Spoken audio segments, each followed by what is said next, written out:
Bella Broomstick is about a young witch named Bella Broomstick, and she is terrible at magic, poor thing, and she lives with her horrible Aunt Hemlock, who is wicked and evil and mean. But luckily for Bella, she fails her exam to Creepy Castle School of Magic and gets banished to the human world, where her adventures really begin, and she finds that she's a little better at magic than she thought she was, although Aunt Hemlock warns her she must never, ever, ever do any magic at all. So you can imagine the very first thing that Bella does, magic, of course.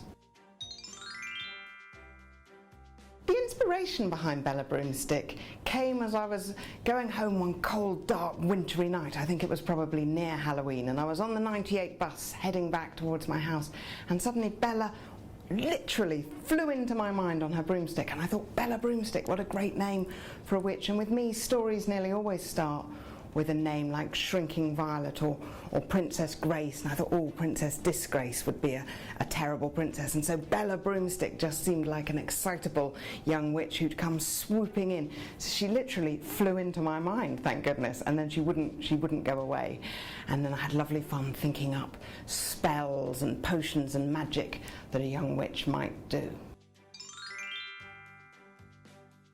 Bella Broomstick, my lead character, is very bad at magic, but what she lacks in skill and talent, she makes up for in enthusiasm. And I'd say the most important thing about Bella is that she's kind. She always wants to make people's life a little bit better.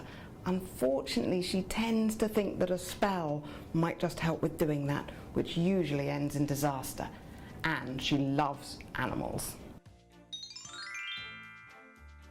If I had a magical power, I think I'd have to choose to make myself invisible whenever I want it, because as a writer I'm very nosy, and if I was invisible I could sneak around and poke my invisible nose into people's conversations and see what they were up to, and steal away ideas from my latest stories and see what people really talk about when nobody else is listening.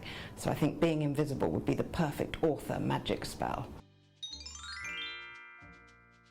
If I could summarise Bella Broomstick in 3 words, I think it would be mad, magical and fun, with kittens.